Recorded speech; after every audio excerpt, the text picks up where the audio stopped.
MLC కవిత తండ్రి కేసీఆర్కు రాసిందని చెప్తున్న ఉత్తరం మీద ఇప్పుడు బాగానే చర్చ జరుగుతున్నది. ఉత్తరంలా శాన ముచ్చట్లే చెప్పిన కేసీఆర్ బీజేపీ పార్టీ మీద 2 నిమిషాలే మాట్లాడు తనకు బాధ కలిగిందనే ముచ్చట గట్టిగా చెప్పింది. ఆ ఉత్తరంలా బీజేపీ పార్టీని తిట్టనట్టు అని అననట్టు మాట్లాడితే బీఆర్ఎస్ పార్టీ బీజేపీ పార్టీ పొత్తు పెట్టుకోబోతున్నాయి అనే పుకార్లు పుట్టినాయి. బీజేపీ పార్టీ మీద గట్టిగా మాట్లాడనుండే అన్నట్టు రాసింది.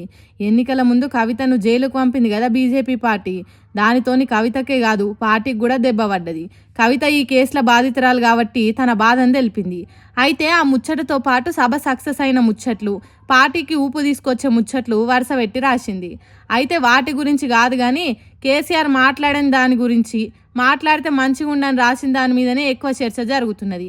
కొద్దిసేపు ఉర్దూలో మాట్లాడితే మంచిగుండు, వక్ఫ్ బిల్లు మీద మాట్లాడితే ముస్లింలకు దగ్గర అయ్యేటోళ్ళం, బీసీ రిజర్వేషన్ల మీద సర్కార్కు సురుకు దాకేటట్టు మాట్లాడితే మంచిగుండు, ఎస్సీ వర్గీకరణ ఊసెత్తలేదు, దాని మీద ఖచ్చితంగా మాట్లాడాల్సింది.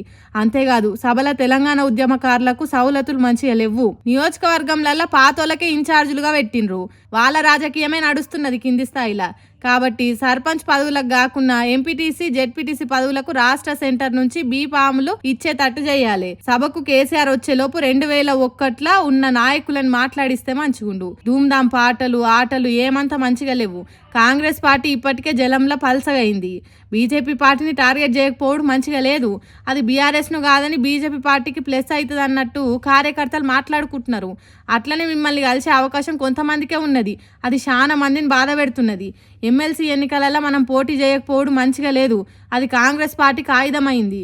వీటన్నిటి మీద ప్లీనరీ పెట్టి చర్చలు జరిపితే బాగుండు డాడీ, నేనేమన్నా తప్పుగా మాట్లాడితే క్షమించు డాడీ అని కూడా కోరింది కవిత.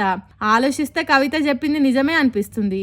ప్రజాస్వామ్య పార్టీలో అందరు కలిసి అంతర్గతంగా చర్చలు జరపాలి, ఒంటెద్దు పోకడాలు పోవద్దు, మంచేంది చెడేంది అనేది చర్చలు జరపాలి. కింది స్థాయి కార్యకర్తలు ఏం కోరుకుంటున్నారు అనేది కూడా మాట్లాడుకోవాలి. తప్పును తప్పు అనాలి, అట్లయితేనే పార్టీకి మేలు జరుగుతుంది. కవిత చెప్పిన దాంట్లో తప్పేం లేదన్నట్టు మాట్లాడుకుంటున్నారు బీఆర్ఎస్ పార్టీలో కొంతమంది. అయితే కేసీఆర్ను కలిసి చెప్పేంత తీరిక కవితకు లేదా, లేకుంటే తండ్రి కవితను గలవనిస్తలేడా, అది కూడా కాకుంటే ఎవరన్నా అడ్డుపడుతున్నారా? లోపల మాట్లాడుకునే ముచ్చట్లను ఇట్లా ఉత్తరం రాసి బయటపడేటట్టు యేసుడు ఎంతవరకు కరెక్ట్ అని కూడా కొంతమంది బీఆర్ఎస్ పార్టీలు అంటున్నారు. ఏది ఎట్లున్నా అమెరికాకు పోయిన కవిత తెలంగాణకు వచ్చి ఉత్తరంలో ఉన్న అసలు ఉద్దేశం ఏంటిదో చెప్తే తప్ప మనకు తెలిసేటట్టు లేదు. చూడాలి ఏం చెప్తుందో కవిత.